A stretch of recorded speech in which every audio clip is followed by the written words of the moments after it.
자, 그러면 지금부터 제 10강 영적 전쟁에 관련된 내용을 우리가 같이 살펴볼 텐데요.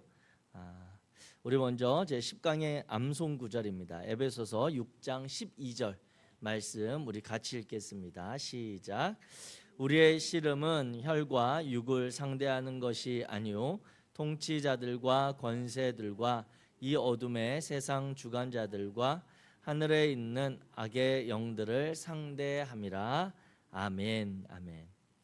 우리가 이 영적 전쟁에 대해서 이렇게 생각을 하게 될 때 항상 주목하셔야 될, 그리고 생각하셔야 될 것은 우리의 씨름은 사람을 상대하는 것이 아니라고 하는 것입니다.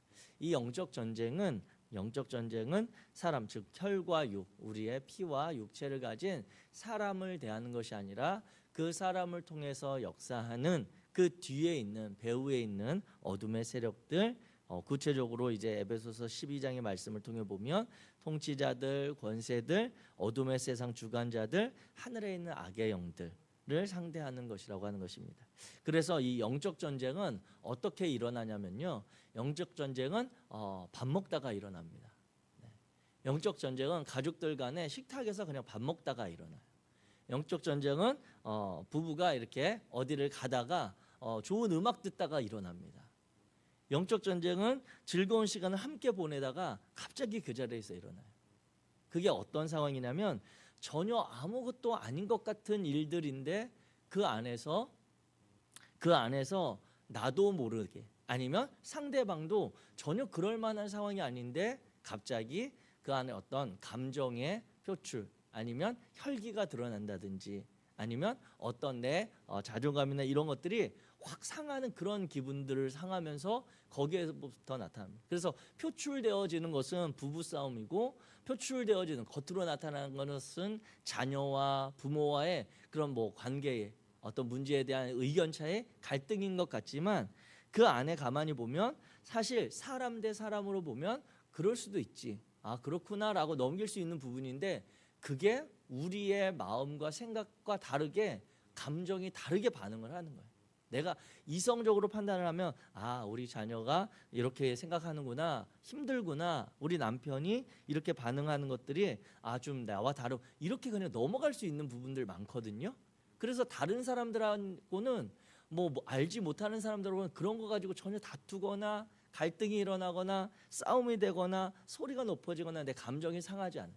그런데 내 가장 가까운 곳에 있는 사람들이 한마디 그냥 툭 던진 그 말에 내 마음이 확 상하고, 갑자기 내가 모르게 어떤 말을 들었을 때, 어떤 반응을 보았을 때 전혀 다른, 예상치 못했던, 그래서 이 영적 전쟁이 일어나는 상황 가운데 보면 상대방도 놀라지만 나도 놀라요. 나도 내가 왜 그렇게까지 했지? 내가 왜 그렇게까지 반응했지라고 하는 그런 것들을 나중에 깨닫게 되어집니다. 그래서 이것들은 겉으로 드러나는, 우리가 상대하고 대화하고 관계 맺고 자리를 같이 있는 그 사람과 나의 문제가 아니라 그 사람을 충동하는 여러 가지 성경에 표현된 그런 세력들, 보이지 않는 영적인 그러한 인격체들과, 때로는 내가 사로잡혀 있는, 나를 충동하기도 하고 나의 감정을 이렇게 부릴 듯하게 하는 그러한, 내가 컨트롤할 수 없는 그러한 세력들 간의 싸움이라고 하는 것입니다. 그래서 이것이 전쟁이고, 이 영적 전쟁이 일어나는 곳에는, 잠깐 떨어져서 우리 잠깐 대화나 아니면 이 감정을 멈추고 좀 기도해보고 다시 이야기를 하자, 기도해보고 여기에 대해서 하자, 그러면 언제 그러냐 싶게 그런 것들이 다 이해가 되고 다 넘어가져요. 그 순간에 일어나게 하는 그러한 힘이 있다라고 하는 것입니다. 그 부분에 대해서 오늘 우리가 같이 말씀을 통해서, 성경을 통해서 살펴보고자 하는 것입니다. 자, 그래서 먼저 영적 전쟁에 대한 정의, 영적 전쟁을 어떻게 표현할 수 있는지 정리해 본 내용입니다. 우리 같이 읽겠습니다. 출발, 시작. 영적 전쟁은 태고부터 이어져 온 선과 악, 하나님의 군대와 사탄의 군대 간의 눈에 보이지 않는 싸움입니다. 이것이 바로 영적 전쟁에 대한 쉽게 풀어쓴 내용입니다. 즉, 일단 영적 전쟁은 눈에 보이지 않는다는 거예요. 눈에 보이는 건 그 현상, 어떤 그 힘에 대한 결과일 뿐입니다. 우리가 밥을 많이 먹으면 속에서는 어떻게 되는지 모르지만 밥을 많이 먹으면 배가 나오. 그런 것처럼 겉으로 드러난 것이 아니라 그 속에서 어떻게 작용되는지 알 수 없는 보이지 않는 싸움이고, 이 영적 전쟁은 일단 태고부터라고 하는 것은 창세부터입니다. 즉 하나님과 이 사단의 세력, 즉 하나님의 창조 사건을 우리 창세기에 보면 어떻게 하냐면, 하나님의 창조는 아무것도 없는 데서 하나님이 이 창조를 이루셨다라고 성경은 이야기하잖아요. 이미 어둠이 있고 혼돈이 있고 흑암이 있는 가운데서 하나님이 질서를 정하시는 거예요.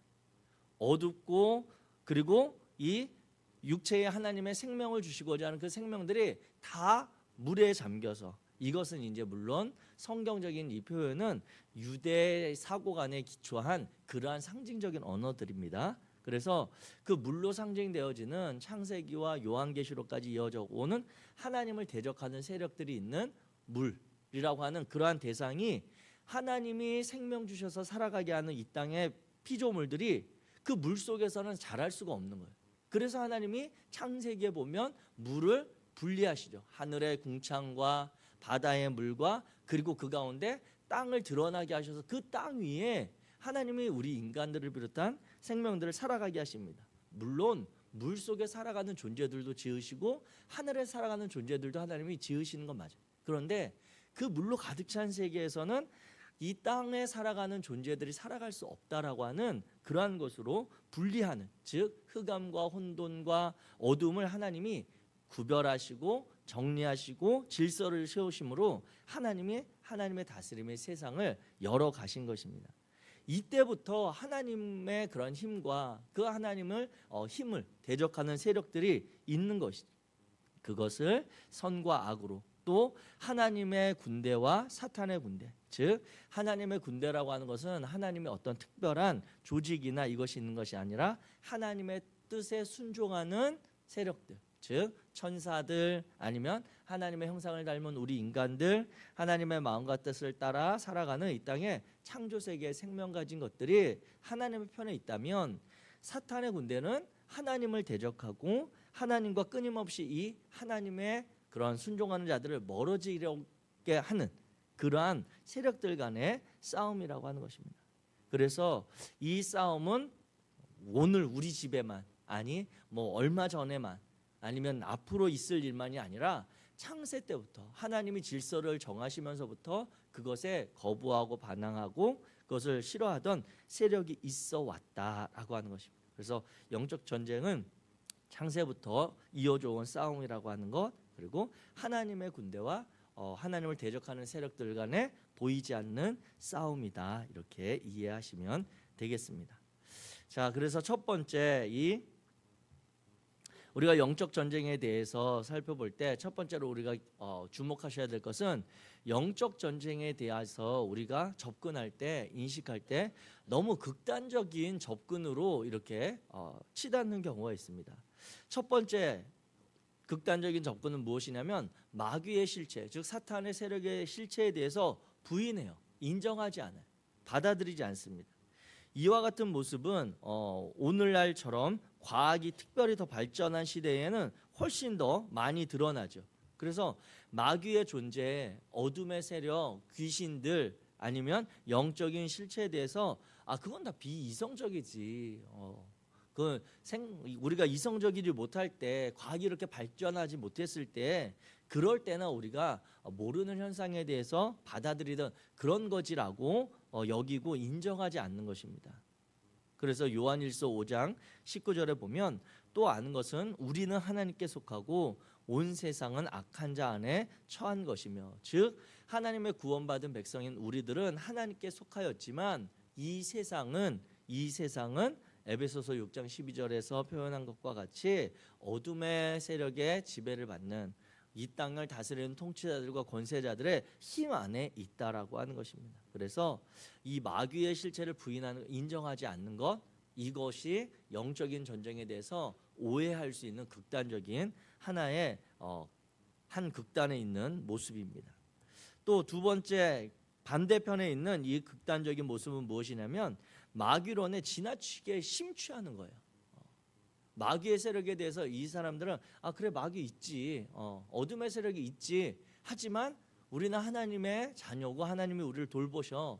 그래서 우리는 하나님의 말씀에 순종하면서 우리는 그 어둠의 세력을 대항할 수 있어라고 하는 게 아니라 이 마귀의 존재에 대해서 너무 심취하다 보니까 마귀에 대해서 벌벌벌 떨고 거기에 대해서 더 마귀가 나를 어떻게 하면 나는 어떡하나, 마귀가 우리 자녀들 공격하면 어떡하나, 마귀가 어둠의 세력이 우리를 넘어뜨리면 어떡하나 라고 하는 것에 빠져서 하나님의 그러한 약속과 하나님의 능력과 하나님의 그러한 힘을 바라보지 못하고 마귀를 더욱더 두려워하면서 두려움 가운데 처하게 되는 것입니다. 즉 마귀론에 지나치게 심취하면서 하나님의 말씀을 잊어버리는 그러한 전형적인 모습인 것이죠. 그래서 야고보서 4장 7절 말씀 우리 같이 읽습니다. 시작. 그런즉 너희는 하나님께 복종할지어다. 마귀를 대적하라. 그리하면 너희를 피하리라. 아멘. 마귀의 세력이 있고 사탄의 세력이 우리를 넘어뜨리려고 하는 건 맞습니다.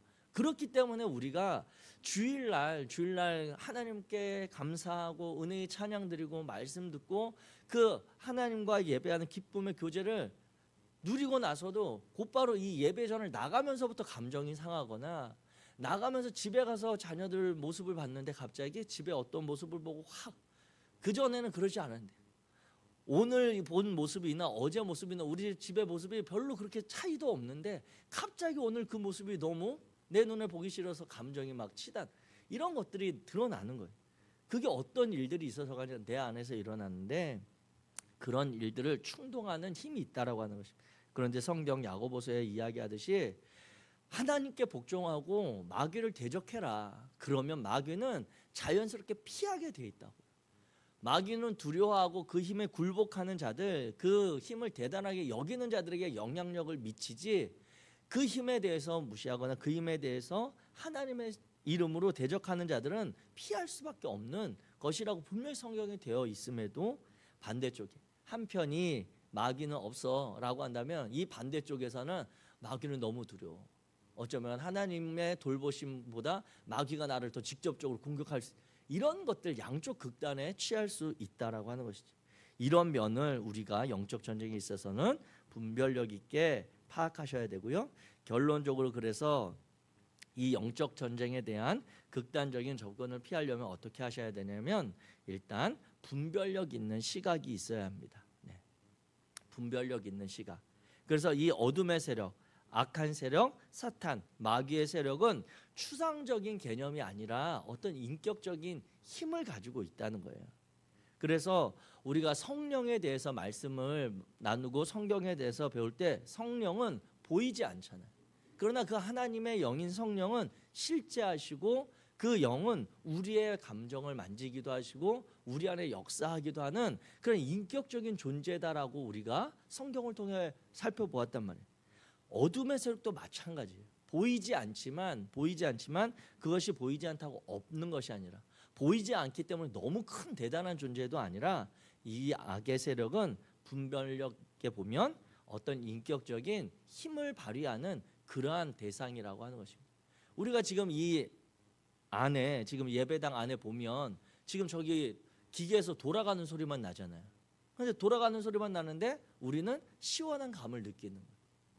이런 것들처럼 보이지 않는 것에 대한 그런 실제와 어떤 우리의 삶에 미치는 영향, 이런 것들이 다 그냥 추상적인 단어의 개념만이 있는 것이 아니라 그 안에 담겨 있는 힘과 영향력이 있다라고 하는 것입니다. 이게 바로 우리는 그래서 저 기계가 돌아가면 시원한 바람을 만들어내는구나. 그래서 시원한 바람을 우리가 느끼게 되는 것처럼. 그래서 바람이 대표적으로 보이지 않지만 그 바람을 통해 우리는 시원함을 느끼기도 하고 추위를 느끼기도 하고 그 바람이 때로는 생명의 씨앗들을 옮기기도 하고 이런 영향을 미치는 것처럼 악의 세력도 추상적인 개념이 아니라 어떤 실제적인 영향력을 미칠 수 있는 분별력, 인격적인 그런 힘이 있다. 그래서 요한복음 17장에 보면 예수님께서 말씀하실 때 내가 비옵는 것은 그들을 세상에서 데려가시기를 위함이 아니요 다만 악에 빠지지 않게 보존하시기를 위함이니이다. 이렇게 말씀을 하십니다. 그런데 예수님이 말씀하실 때 다만 악에 빠지지 않게 보존하시기를 할 때 우리의 한글 성경의 번역은 악으로 되어 있지만 영어와 원어적인 성격에 보면 악한 존재라고 하는 그런 의미의 그런 단어들을 쓰고 있습니다.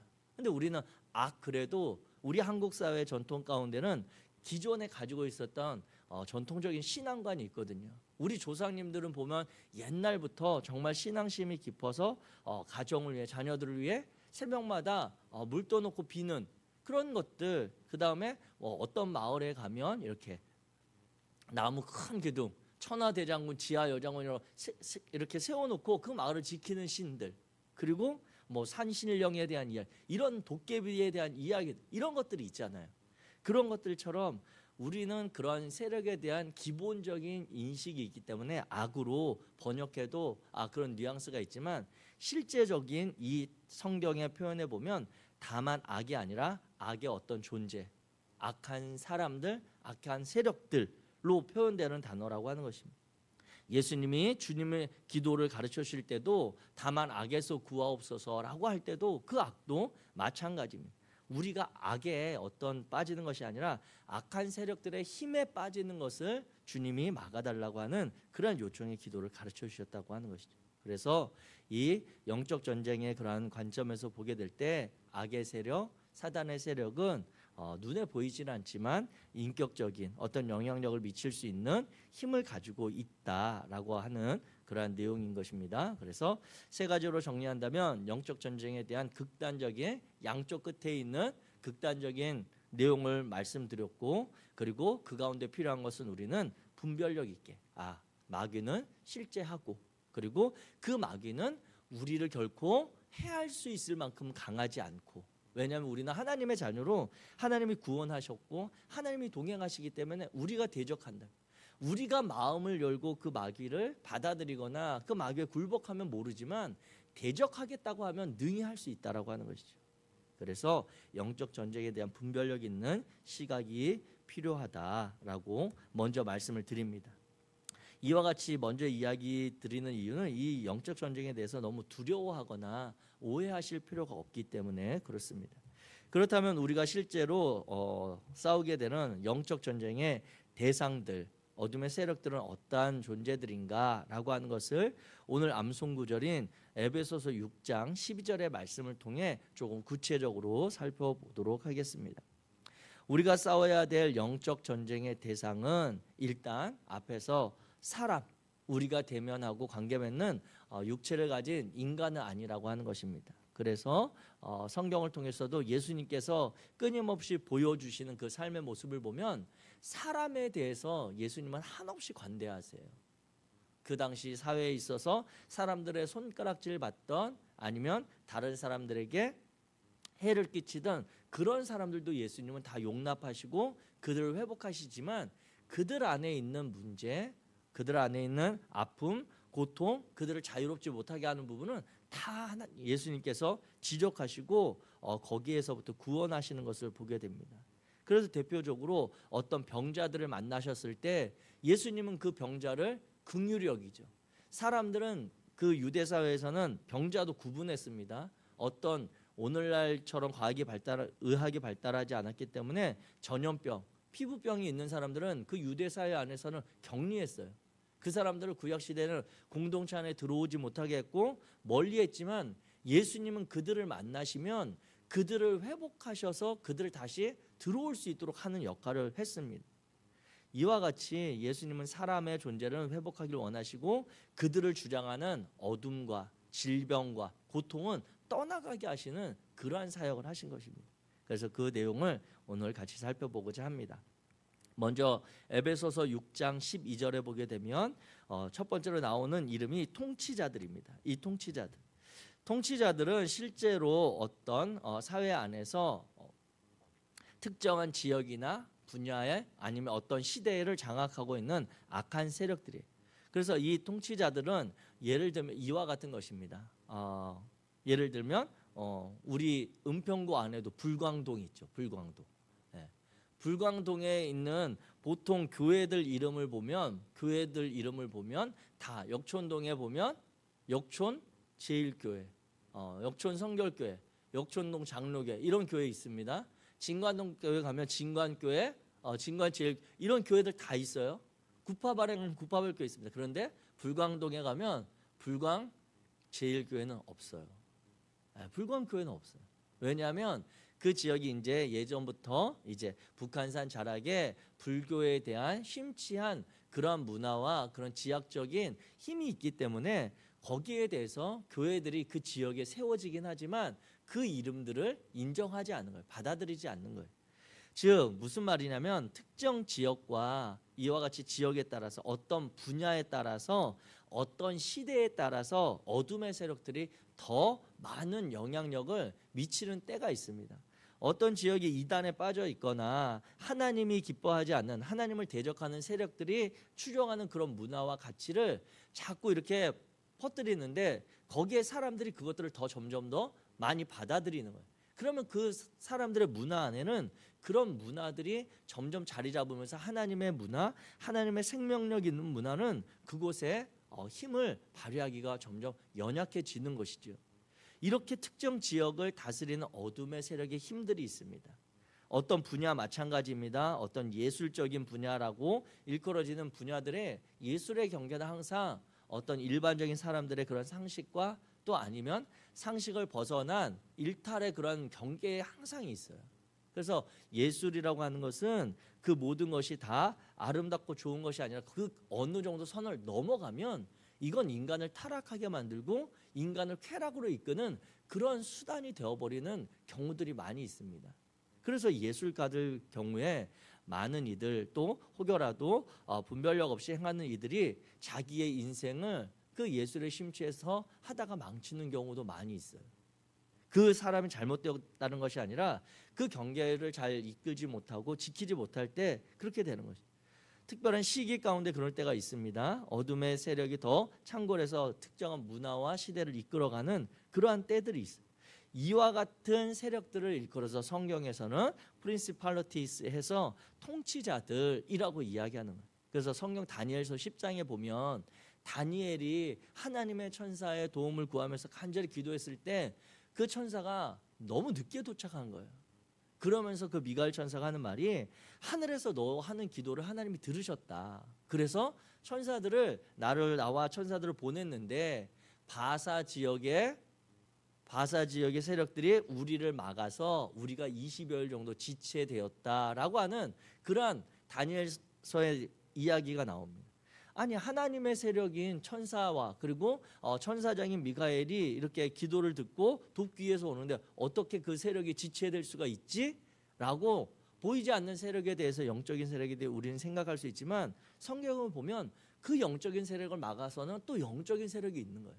그런데 다니엘서의 표현을 보면 그 지역에 즉 바사 지역에 이르렀을 즈음 그 지역에 있었던 악한 세력의 힘들이 하나님의 힘들을 그렇게 치열하게 막아섰다라고 하는 그러한 기록인 것입니다. 즉 이와 같이 어느 시대나 어떤 분야나 어떤 지역 가운데 특별히 어둠의 세력이 더 강하게 자신들의 힘을 나타내는 그러한 면들이 있는데 그들을 성경에서는 통치자들 이렇게 번역을 했습니다. 그래서 이 시대 같은 경우에 하나님께 권력을 위임받은 그런 이들이 그 어둠의 세력에 그러한 영향을 받기 시작하면 그 땅 가운데 하나님의 자유와 하나님의 평화가 드러나야 될 그런 백성들의 삶이 어둡고 힘든 그러한 시대로 점점 치달아가는 거예요. 알게 모르게 여러 가지 영향들을 미치게 되어 있는 것입니다. 그래서 하나님이 세우신 그러한 세력들도 우리가 기억할 필요가 있고 우리가 살아가는 이 시대는 어떠한 시대인지 우리 교회들, 우리 성도들은 어떤 분별력을 가져야 되는지 우리가 깨어 있어야 하겠습니다. 자, 두 번째가 이제 앞서 표현드린 그 표현과 연결된 권세들입니다. 이 권세들이 바로 이제 드러난 힘, 사람들, 조직인 것이죠. 그래서 여기서 아솔러티즈라고 하는 이 권세들이 바로 오솔러티죠. 그래서 악용된 즉 어둠의 세력의 힘에 영향을 받은 그 힘이 세상에서 어떤 힘을 발휘하는 거예요. 그래서 보면 어떤 폭력 조직들 아니면 폭력단들 더군다나 그것이 어떤 건강하지 못한 사람들에게 영향을 미치는 그러한 세력들이 있다라고 합니다. 그래서 통치자들이 보이지 않는 그러한 힘을 발휘하는 존재들이라고 한다면 권세들이라고 번역된 이 단어는 실제 우리 눈앞에서 그 힘을 발휘하고는 영향력을 미치는 사람들인 것입니다. 그래서 우리가 가끔 언론을 통해서 보게 되는 너무 잔인한 뭐 연쇄살인범들, 아니면 얼마 전에 있었던 부산에서 그 과외 선생님처럼 위장해서 했던 그 젊은 여인에 대한 이야기, 그 여인에 대한 기사가, 후속 기사가 뉴스를 통해서 보는데 자기는 감옥에 있는 것이 너무 평화롭고 좋다는 그런 이야기를 고백하는 것을 보게 될 때 어떻게 그럴 수가 있지? 자기가 지은 것에 대해서 반성하거나 돌이킴. 다른 사람들은 제가 술김에 잘 정신이 없어서 그랬습니다. 아니면 어떤 약에 취해서 그랬습니다. 제가 잘 충동적으로 했습니다. 이렇게 이야기하는데 그러지 않고 그 사람은 그것을 치밀하게 계획하고 해보고 싶었다. 이런 이야기, 그 생각이 드는 것 자체가 그냥 사람들의 생각이 아닌 거죠. 철저하게 어둠의 세력들의 주는 그런 것에 그 사람은 세뇌되어진 그러한 모습입니다. 이와 같은 존재들이 이 땅에 실제로 육체를 입고 사는 사람들 가운데 나타나는 것이 바로 권세들입니다. 그래서 이 권세는 힘이 어떤 높은 권세, 권력을 가진 사람들일 수도 있고 그렇지 않은 사람들도 이 권세들에 다 해당이 될 수 있습니다. 왜요? 우리 인간은 누구나 내가 누군가에게는 연약한 자이기도 하지만 누군가에게는 강한 존재가 될 수 있거든요. 그렇기 때문에 우리는 우리 자신이 이 어둠의 세력들과 이렇게 손맞잡지 않도록 깨어있는 그러한 노력이 필요하고 서로를 위해서 중보해 줄 필요가 있습니다. 자, 세 번째, 어둠의 세상 주관자들. 네, 영어로는 이제 Powers of this dark world 이렇게 되어 있는데 세상의 죄악과 악한 일들을 일으키는 보이지 않는 힘을 이야기합니다. 그래서 앞에 있었던 권세자들을 통해서 그들을 충동하고 그들에게 끊임없이 공급하는 그러한 힘들이 되어지는 것이죠. 그들에게 악한 생각을 계속 불어넣어 주는 거예요. 이렇게 하면 거기서 더 어떻게 해야 되는지 선한 방향으로 우리에게 긍정적인 힘을 발휘해 주는 그러한 세력들 힘이 있는 반면 어둠의 세상 주관자들은 그 악한 일들을 끊임없이 이렇게 획책하고 그 일들을 충동해서 일으키는 힘을 공급해주는 그러한 자들인 것입니다. 이러한 세력들이 있다고 성경은 이야기하고 있고요. 또 더 나아가서 네 번째로 하늘에 있는 악한 영들, 네, Spiritual Forces of Evil 이렇게 돼 있는 하늘에 있는, 즉 이 땅이 아니라 하늘의 권세, 그리고 하늘에서 직접 영향력을 미치는, 그래서 이들은 사탄이 직접 부리는 악한 귀신들과 같은 그러한 존재들입니다. 그래서 일전에 저도 이제 저희 성일교회 이렇게 수련 전도사로 있을 때 그때도 우리 교회 안에도 그렇게 귀신 들렸던 그런 한 집사님이 있어서 정말 오랜 시간 같이 기도하고 교회가 회복을 위해서 열심으로 애썼던 그런 시간들이 있는데 직접 귀신들이 그런 영향력을 미치는 거예요. 그런데 그 영향력을 미치는 그런 상황이 그냥 되어지는 것은 아닙니다. 그냥 우리가 하나님 앞에 기도하고 있는데 그 일들이 이루어지는 것이 아니라 그 안에 우리 안에 연약한 부분을 타고 들어오는 거예요. 어둠의 세력들은 하나님 앞에 깨어서 기도하고 하나님의 말씀대로 살려고 순종하고 하나님을 의뢰하며 살아가는 사람들이 아니라 그러한 삶을 살아가다가도 우리의 연약함들이 있을 수 있잖아요. 내 안에 숨겨진 죄가 있다든지 드러나지 않는 그런 모습들이 있을 때 그것들을 붙잡고 우리를 조정하려고 하는 것이죠. 그래서 영화 같은 데 보면 잘 드러나는 게 이제 악당이 어떤 주인공하고 싸움을 하다가 안 되면 막 그 가족을 인질로 삼는다든지 아니면 동료를 막 위협해서 무기를 버려 막 그런 장면들이 꼭 나오잖아요. 그런 악당들하고 싸울 때 그런 것처럼 우리 안에 있는 연약한 부분들, 우리 안에 해결되지 않는 죄의 부분이 있다면 그런 부분들을 이 어둠의 세력들이 이용해서 우리를 사로잡으려고 하는 것이죠. 꼭 그 집사님이 그랬다는 게 아니라 보통 우리가 귀신에 들리거나 아니면 이런 세력들에 사로잡힐 때 그러한 영향력이 많이 발현된다라고 하는 것입니다. 그래서 기억해야 할 것은 우리가 깨어서 분별해야 된다. 우리 자신이 하나님이 우리에 대해서 모르는 게 어디 있어요. 하나님은 우리가 감춘다고 그 감추는 것이 우리가 그냥 우리 어렸을 때 아이들 보면 이렇게 부모님이 눈만 이렇게 가려주면 이렇게 안 보이는 줄 알고 없는 줄 알고 했다가 이 손 치워주면 보여서 그거 보고 까르르 좋아하는 것처럼 우리는 덮는다고 덮고 우리는 가린다고 하지만 그게 우리 눈에 안 보이게 가리는 것이지 하나님 앞에서 숨겨지거나 드러나지 않을 것이 없단 말이에요. 그렇다면 오히려 우리가 이런 것들을 하나님 앞에 정직하게 고백하고 하나님 나의 이런 부분을 주님이 해결해 주세요. 도와주세요. 하나님이 이 부분들로부터 내가 자유하게 되기 원합니다 라고 내어드리면 오히려 우리는 하나님의 그 연약한 부분을 채우시고 도우시는 그 하나님의 은혜와 능력을 경험할 수 있는데 자꾸 그렇지 않고 숨기려고 하고 인간적인 마음에 인간적인 우리 체면에 그것들을 감추려고 할 때 어둠의 세력들은 정말 집요하게 우리보다 더 열심히 성실하게 우리를 넘어뜨리려고 하기 때문에 어려움을 당할 수 있습니다. 그래서 이런 부분에 있어서 저와 여러분들이 한번 점검해 볼 필요가 있겠고요. 마지막으로 이제 이 모든 세력을 준동하고 우리를 넘어뜨리려고 하는 사탄이 있습니다.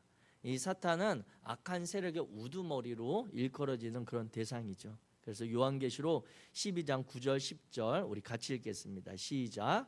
큰 용이 내쫓기니 옛 뱀 곧 마귀라고도 하고 사탄이라고도 하며 온 천하를 꿰는 자라. 그가 땅으로 내쫓기니 그의 사자들도 그와 함께 내쫓기니라. 내가 또 들으니 하늘에 큰 음성이 있어 이르되 이제 우리 하나님의 구원과 능력과 나라와 또 그의 그리스도의 권세가 나타났으니 우리 형제들을 참소하던 자 곧 우리 하나님 앞에서 밤낮 참소하던 자가 쫓겨났고 아멘. 즉 여기서 나타난 그 표현 큰 용, 옛 뱀, 마귀, 사탄 다 같은 말인데 같은 세력을 상징하는데 그것이 이제 요한계시록에 보면 용으로 상징되어 표현되고요. 구약 창세기에 보면 뱀이라고 표현되어지기도 하고 시대에 따라서 마귀 또는 사탄으로 나타난다. 그런데 중요한 것은 우리 하나님의 구원과 능력과 나라와 또 그의 그리스도의 권세가 나타나서 이 모든 자들을 쫓아내고 승리케 하신다라고 하는 요한계시록의 말씀인 것입니다. 즉 사탄이라고 일컬어지는 악한 세력의 우두머리가 있다. 그래서 우리의 영적 전쟁의 대상은 정리하면 이와 같이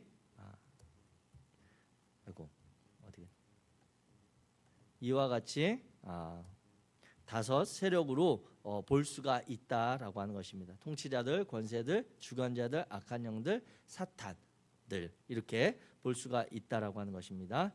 이 가운데 대부분 다 보이지 않지만 권세들의 경우는 우리 눈에 실제로 눈앞에서 일어나는 일들을 행하는 그러한 때가 있을 수 있습니다. 왜냐하면 사람들을 조종해서 그 사람들을 통해 역사하는 힘으로 나타날 때가 있기 때문인 것이죠. 자, 그런데 이 사탄이 이렇게 영적 전쟁을 우리가 할 수밖에 없도록 만드는 두 가지 이 사탄의 나름대로 목표가 있습니다. 첫 번째, 이 사탄이 가지고 있는 목표는 무엇이냐면 복음 전파를 방해하기 위해서입니다. 마태복음 24장 14절에 보면 이 천국 복음이 모든 민족에게 증언되기 위하여 온 세상에 전파되리니 그제야 끝이 오리라. 즉 주님의 다시 오심에 그때에 대한 말씀을 예수님이 하시는데 이 천국 복음이 모든 사람에게 전파되어질 그날을 위해 또 그 사역을 위해 주님께서 이 땅에 오셨단 말이죠. 그런데 사탄은 이 복음이 전파되는 것을 끊임없이 지체하는 거예요. 끊임없이 지체하고 어떻게 해서든 그 때를 미뤄서 자신들이 이 세상을 주관하고자 하는 마음이 있는 것입니다. 그래서 정말 우리의 여러 가지 교회 사역들, 하나님 나라의 사역들 가운데 가장 어려운 것이 있다면 하나님의 복음을 전하는 그러한 사역인 것이죠. 그래서 우리가 정말 우리 가족들 전도하기 위해 남편 전도하기 위해서 그렇게 애쓰고 기도하고 열심히 하다가도 이제 그 말 꺼내려고 하면 그 순간에 일이 어떻게 어그러진다든지 아니면 감정이 상하게 한다든지 어떤 책망을 받게 하는 이런 일들 얼마나 많이 일어나는지 모릅니다. 그래서 사탄의 세력의 첫 번째 목표는 예수 그리스도의 그 복음 하나님이 우리를 사랑하시고 구원하셨다는 그 복음이 전파되는 것을 막기 위한 그러한 목적이 있고요.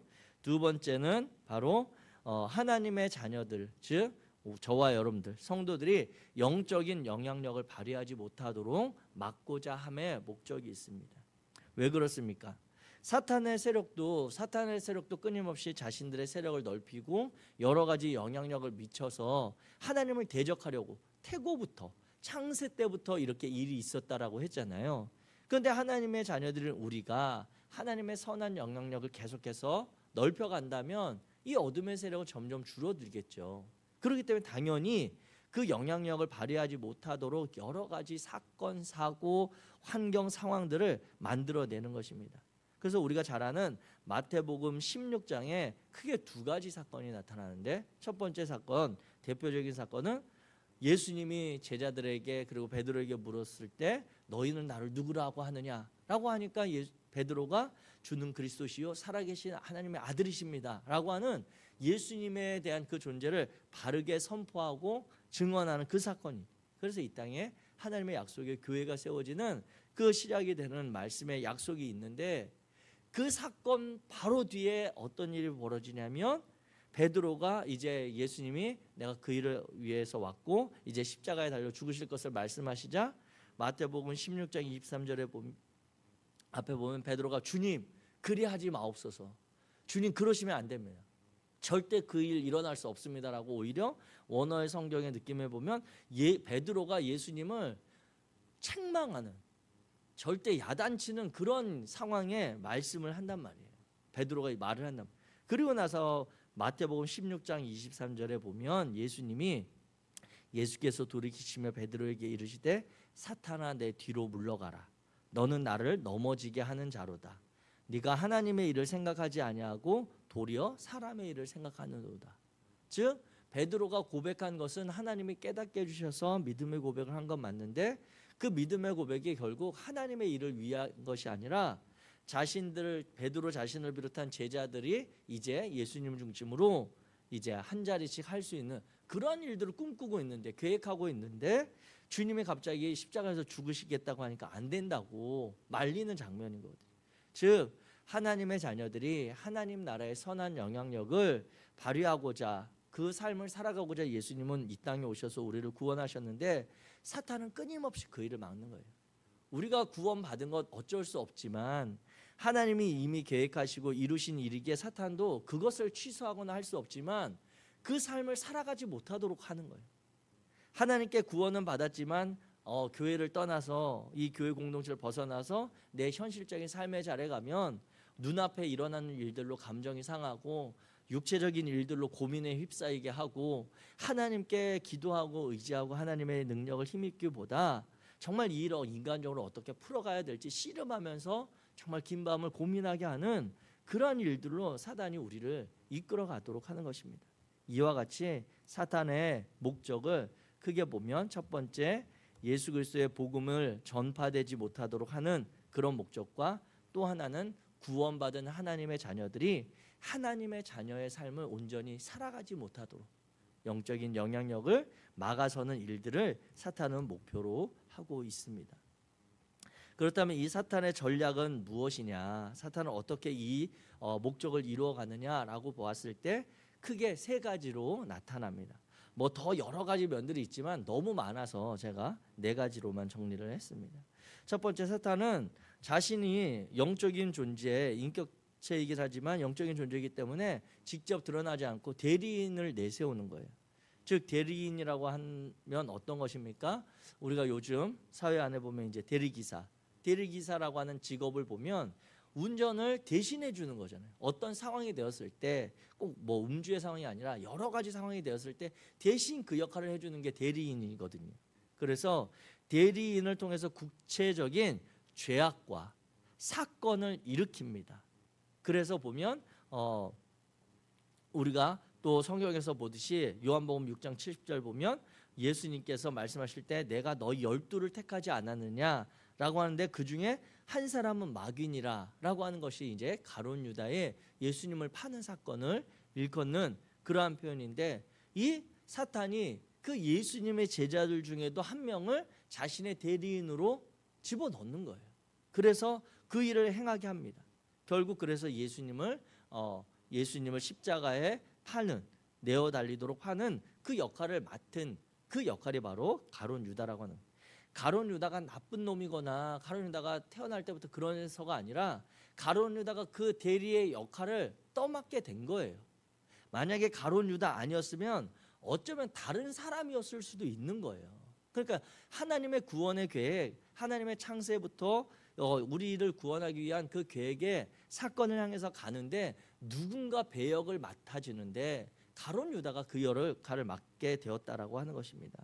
그래서 사단은 자신의 힘, 자신의 능력을 발휘하는데 직접 자신이 등장하지 않고 이 땅에 영향력을 미칠 수 있는 대리인을 내세우기도 합니다. 그래서 때로는 우리가 하나님께 순종하고 하나님의 복음을 살아가려고 할 때 우리를 막아서고 우리를 방해하는 이들이 우리의 가족일 때도 있는 거예요. 우리 남편일 때도 있고, 아니 우리 남편이나 자녀들이 정말 하나님께 순종하려고 할 때 때로는 우리가 그 역할을 할 수도 있음을 기억하시기 바랍니다. 성경에서 하나님의 구원받은 자녀로서 나는 항상 다윗과 골리앗 하면 나는 항상 다윗이야 이렇게 생각하시면 안 돼요. 어떤 상황에 있어서 내가 골리앗 같은 역할을 지금 하고 있을 수도 있는 거예요. 그렇기 때문에 중요한 것은 사단은 대리인을 통해서 자신의 힘과 목적을 이루어 가려고 한다라고 하는 것을 기억하셔야 되고요. 두 번째, 위장하는 데 능합니다. 그래서 고린도후서 11장에 보면 사단이 자신을 광명의 천사로 가장하는 그런 모습들. 그래서 사탄의 일꾼들도 자기를 의의 일꾼으로 가장하고 사탄도 광명의 천사로 가장하기 때문에 여기에 속아 넘어가기가 너무너무 쉬운 거예요. 우리가 어렸을 때 그리는 것처럼 마귀 사탄하면 뿔 달리고 꼬리 있고 시커멓게 생겼고 빨갛게 돼. 이렇게 보면 어느 누구도 사탄인 거 금방 알아보지만 그렇지 않다라고 하는 거죠. 그래서 우리가 때로는 그 사탄의 대리인 역할을 할 때도 있다라고 하는 것입니다. 우리처럼 이렇게 말씀을 배우려고 하고 깨어서 신앙을 지키려고 하는 사람들도 정말 때때로 그런 역할을 맡게 되어지는 경우가 있는데, 그래서 분별력이 필요한 것이고 사탄은 끊임없이 자신을 감추고 매력적이게 있어 보이게, 성경에 그래서 창세기에 보면 뱀이 하와를 유혹할 때 그 전까지 하와가 선과 악을 알게 하는 그 나무의 열매 보면 먹고 싶은 마음이 전혀 없었거든요. 하나님의 말씀 따라 살 때는. 그런데 뱀이 그 얘기하니까 갑자기 저거 먹으면 먹음직도 스럽고 저거 참 이뻐도 보이고 탐스러워 보이고 저거 먹으면 내가 뭔가 좀 없었던 힘들 이렇게 그때 그렇게 보여지는 거예요. 사탄이 그렇게 우리를 유혹하고 미혹하는데 자신을 숨기고 찾아옵니다. 세 번째 사탄의 전략은 무엇이냐면 끊임없이 하나님과 우리와의 관계를 이간질시킵니다. 사탄의 목적은 여기 있다고 보셔도 돼요. 우리 성경 말씀 창세기 3장 5절 같이 읽습니다. 시작. 너희가 그것을 먹는 날에는 너희 눈이 밝아져 하나님같이 되어 선악을 알 줄 하나님이 아심이니라. 아멘. 이거 이제 뱀이 하는 이야기거든요. 그런데 그 전에 아담과 하와는 에덴의 동산, 기쁨의 동산에 살면서 하나님은 하나님이시고 우리는 이 땅에 살아가는 것이 아무런 불만이 없었어요. 거기에 대해서 전혀 아무런 의심도 없었고 아무런 고민도 없었고 아무런 불편함도 없었고 하나님이 하시는 것에 대해서 전혀 아무런 그들이 갈등이 없었는데 갑자기 사탄이 찾아와서 너희가 그 선과 악을 알게 하는 열매 먹으면 너희 하나님같이 될 수 있어 라고 하니까 그전에는 하나님같이 되고 싶은 마음이 전혀 없었는데, 왜냐하면 하나님과 그들의 차이가 없었거든요. 하나님과 그들의 차이가 있다면 선과 악을 알게 하는 나무를 먹고 안 먹고 그 차이, 하나님이 그렇다고 그것을 먹었는지 안 먹었는지는 모르지만 하나님이 금하신 거 그거 하나뿐이에요. 그래서 에덴에 있었던 모든 그 동물들 이름, 창세기에 보면 아담과 하와가 이름 붙이면 그 동물이 그때부터 그 이름으로 불려졌잖아요. 식물들 그 이름 붙이면 그 이름으로 지어진 거예요. 그랬는데 갑자기 그 나무 열매를 먹으면 니네 진짜 하나님같이 되는 거야 라고 하는 것에 이 하와가 마음이 먼저 빼앗기고 아담도 동조하게 되는 거죠. 즉 사단은 끊임없이 하나님의 자녀들과 하나님과의 관계를 갈라서게 하려고 하는 거예요. 이간질시키려고 하는 거예요. 그런데 하나님이, 선하신 하나님이, 신실하시고 전능하신 하나님이 우리와의 관계 속에서 오해하거나 그럴 이유가 뭐가 있습니까? 이 문제는 끊임없이 사단이 우리를 이용하는 거예요. 하나님은 이용될 수가 없거든요. 그러니까 하나님과의 관계를 끊으려면 하나님의 마음을 돌이켜서 할 수가 없기 때문에 우리 마음을 유혹하기도 하고 우리의 마음에 의심이 들기도 하고 우리를 통해서 하나님과의 관계를 멀어지도록 이간질하는 일들을 행하는 것입니다. 사탄은 이와 같이 그 목적이 하나님의 자녀된 우리가 하나님으로부터 멀어지는 것, 하나님과 관계가 끊어지는 것을 목적으로 하고 있습니다. 또 이 사탄의 전략 네 번째는 무엇이냐면 바로 거짓말이죠. 거짓말. 요한복음 8장 44절에 보면 너희는 너희 아비 마귀에게서 났으니 너희 아비의 욕심대로 너희도 행하고자 하느니라. 그는 처음부터 살인한 자요 진리가 그 속에 없으므로 진리에 서지 못하고 거짓을 말할 때마다 제 것으로 말하나니 이는 거짓말쟁이요 거짓의 아비가 되었습니다. 즉 사탄의 본성이고 본질입니다. 거짓말하는 거예요. 속이는 거고 다른 사람을 해해서 이간질시켜서 그 관계를 멀어지게 해서 자기가 그 안에서 유익함을 누리려고 하는 그 실체가 바로 거짓말입니다. 그래서 우리는 이 거짓말에 대해서 스스로 분별력 있게 조심하셔야 되고 우리가 이 거짓말을 가끔 어쩔 수 없이 해보는 경우를 겪어보면 알 수 있지만 처음에는 이거 하나만 하면 됐었는데 그 거짓말을 감추기 위해서 또 다른 거짓말을 해요. 또 다른 거짓말을 해야 되고 또 다른 거짓말로 덧붙이다 보면 이제 그 거짓말의 노예가 되는 거예요. 그래서 작은 거짓말이라도 오히려 처음 대면하고 그 상황을 직면하고 거기에 대해서 우리가 인정하고 사과하는 것이 부담스러울 뿐이지 그것을 하게 되면 그 다음에 남는 것은 무엇이냐면 내가 실제로 한 것에 대해 그냥 책임지면 되는 거예요. 내가 잘못을 시인해서 어떤 어려움 겪게 되고 손해를 끼쳤다거나 아니면 문제가 생겼다면 그 문제를 해결하면 되고 그 일을 풀어주면 되는데 그거 덮으려고 하다가 우리 스스로가 점점 더 위축되고 전전긍긍하고 사탄은 그 틈을 노려서 우리의 약점 삼아서 우리를 붙잡게 되어지는 것입니다. 그래서 사탄의 이 네 가지 전략 정말 대리인을 내세워서 우리를 충동하고 대적하는 것에 대해서 우리가 그 사람 미워할 필요 없고 그 사람이 왜 그렇게 하게 되는지 그 뒤 이면에 있는 세력과 힘을 분별할 필요가 있고 때로는 우리가 그 대리인이 될 수 있음을 기억하면서 우리가 분별하고 우리가 하나님께 기도하는 시간들을 많이 가져야 되겠습니다. 이와 같은 네 가지 전략을 분별하시면 사탄에게 크게 휘둘릴 일이 거의 없습니다. 자, 그렇다면 이제 구체적으로 우리가 이 사탄을 대적하기 위해서 영적 전쟁을 할 때 우리가 가져야 될 어떤 신앙적인 면들이 무엇인가라고 하는 것을 성경을 통해서 살펴보면 에베소서 6장 12절 뒤에 이제 이어서 사도 바울 선생님이 이야기하는 영적 전쟁의 방법이 있습니다. 그 내용을 우리 같이 읽어보겠습니다. 시작. 그러므로 하나님의 전신갑주를 취하라. 이는 악한 날에 너희가 능히 대적하고 모든 일을 행한 후에 서기 위함이라.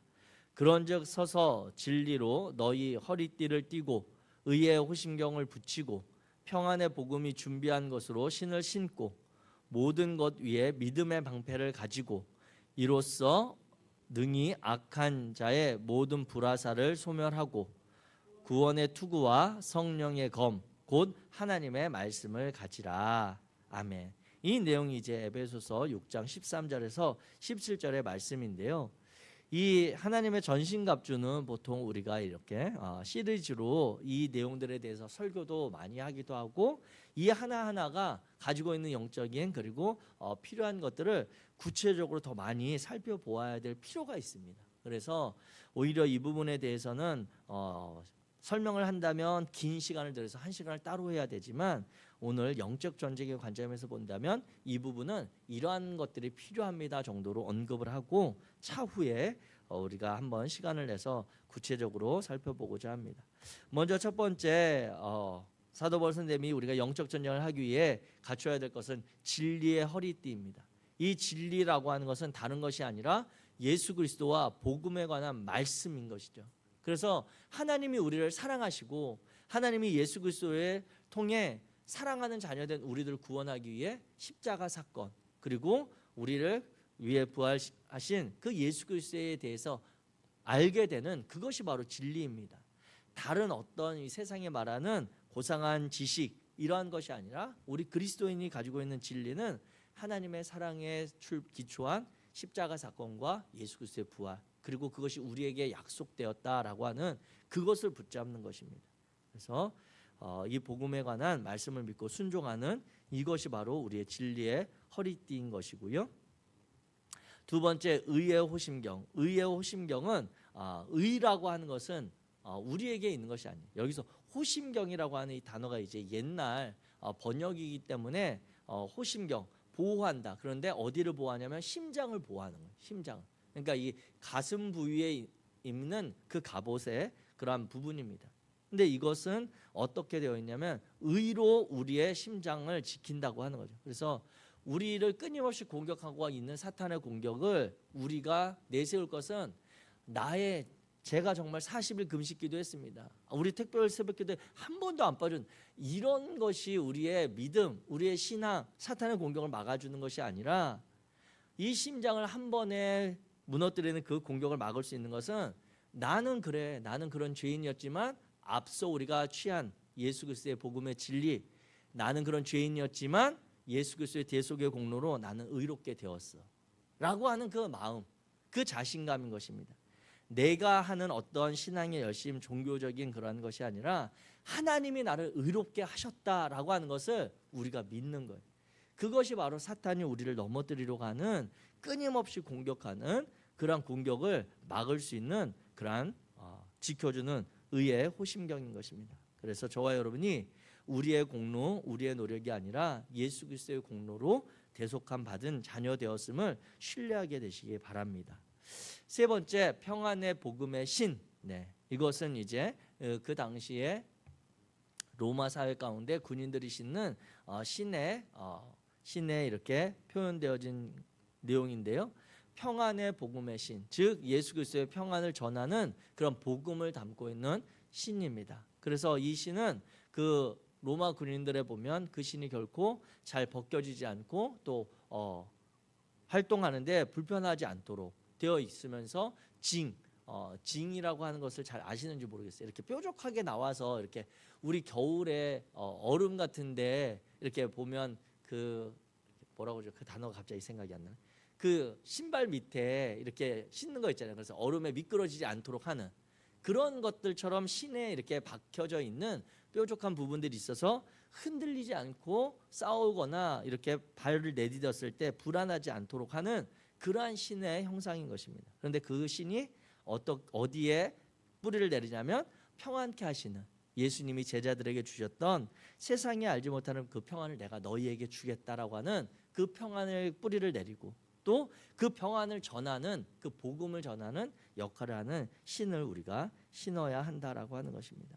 그래서 다른 이들에게 복음을 전할 때 우리는 그들의 구원, 그들의 영혼 구원에 관심이 너무너무 많이 있지만 무엇보다 그들에게 찾아가고 할 때 그들의 평안을 빌어주는 것, 그들의 어려움과 아픔에 예수 그리스도의 그 은혜와 능력을 전하는 그러한 지혜가 있어야 하겠습니다.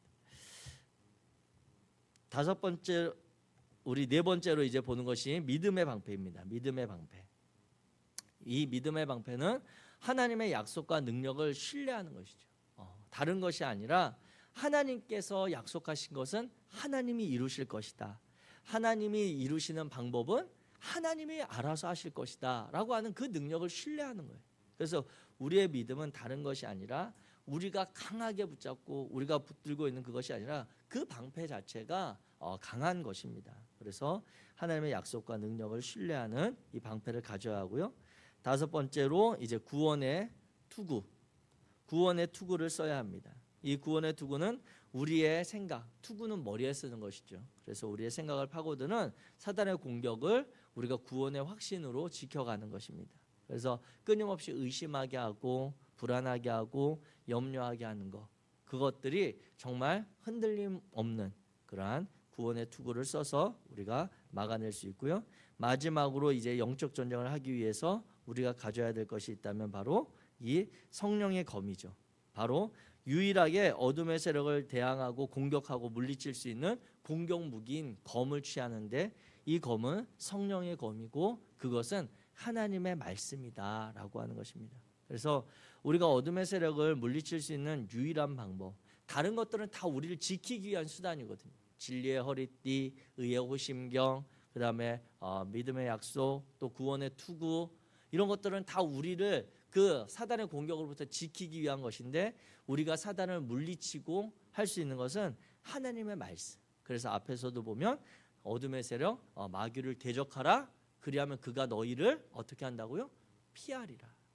대적하는데 그냥 사단아 물러가라 이게 아니라 어떤 힘으로 우리가 그 사단을 떠나라고 하는지 우리가 분명히 알아야죠.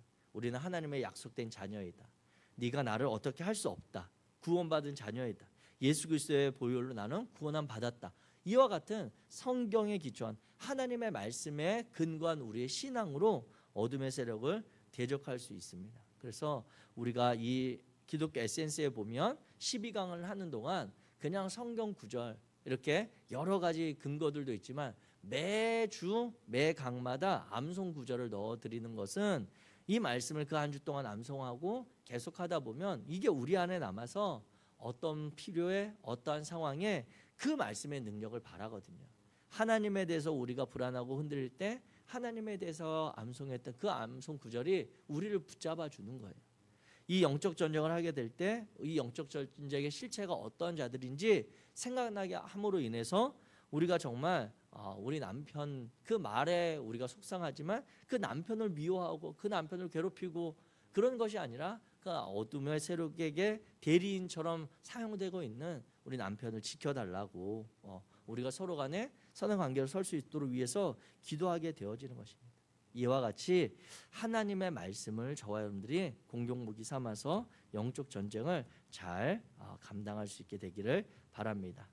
정리하겠습니다. 이 하나님의 전신갑주를 취하라고 하는 이 말씀을 보게 되면 크게 6가지, 진리의 허리띠, 의의 호심경, 평안의 복음의 신, 믿음의 방패, 구원의 투구, 성령의 곰, 곧 하나님의 말씀을 가지고 있을 때 우리는 영적 전쟁을 승리할 수 있습니다. 다른 경우에 하나님께서 우리를 지키시고 보호하시기도 하지만 우리가 하나님의 군사로서 이러한 면들을 잘 챙겨야 되겠습니다. 네, 오늘 영적 전쟁에 대해서 1시간 안에 좀 해보려고 여러 가지로 애썼습니다. 그런데 이 영적 전쟁도 영적인 부분이 있어서 참 우리가 이해하거나 쉽지 않지만 그럼에도 이 내용을 잘 다시 한번 살펴보시면서 우리가 이제 괜히 내 곁에 있는 사람들과 싸우지 말고 그들을 위해서는 사랑하고 그들을 위해서는 중보해주고 그들도 하나님 앞에 나와 함께 이 믿음의 길을 걷는 지체들이라고 하는 것을 우리가 긍휼하심으로 용납할 수 있는 넉넉함이 있게 되기를 주의 이름으로 축복합니다. 네, 우리 같이 잠깐 기도하고 마치도록 하겠습니다. 이 시간에 기도하실 때 하나님께서 우리에게 말씀을 통해서 알게 하시는 것처럼 하나님, 육체를 입은 우리 인간인지라 어둠의 세력을 대항해서 싸우는 것이 너무 쉽지 않지만 하나님의 약속을 의지하고 하나님의 능력을 의지함으로 우리가 이 싸움 잘 승리해 갈 수 있도록 도와주옵소서. 또 이 싸움은 창세부터 오늘까지 이어졌다고 하는 이야기는 오늘부터 앞으로도 계속 되어진다는 이야기와 같습니다. 그렇기에 하나님께서 이 힘을 감당할 수 있는 지혜와 능력과 힘을 공급해 달라고 우리 자신을 위해 우리의 신앙 공동체를 위해 우리 함께 1, 2분만 같이 중보하며 기도하겠습니다. 하나님 감사합니다. 이 시간 하나님께서 우리를 사랑하셔서 하나님의 말씀을 통해 영적인 관계들, 영적인 모습들, 영적인 전쟁의 실체들을 돌아보게 하시니 감사합니다. 여호와 하나님이 함께 하셔서 우리 안에 주님의 마음과 은혜를 부어 주옵소서. 특별히 하나님이 이 세상을 지으셨던 창세 때부터 있었고 이 영적인 전쟁 가운데 우리를 군사로 부르시고 하나님께서 우리를 통하여 승리의 기쁨과 그 영광을 누리게 하시니 감사합니다. 하나님이 우리 안에 영적인 전신갑주, 하나님의 전신갑주를 잘 우리가 분별하고 취하여서 이 승리의 자리에서 쓰러지지 않게 하시고, 아버지 하나님 뒤돌아서지 않게 하시고, 아버지 하나님의 말씀에 검을 들고 승리하며 나아가게 하옵소서. 우리 한 사람 한 사람이 이 영적인 전쟁을 승리할 때 우리 안에 신앙 공동체 안에 주님의 평안과 주님의 은혜와 주님의 하나되게 하심이 더욱더 큰 역사로 나타날 줄 믿습니다. 거룩하신 하나님, 우리를 붙들어 주시며 우리 안에 은혜로 역사하옵소서. 행하실 여호와 하나님을 기대합니다. 주여 당신이 함께 하시고 채워 주옵소서.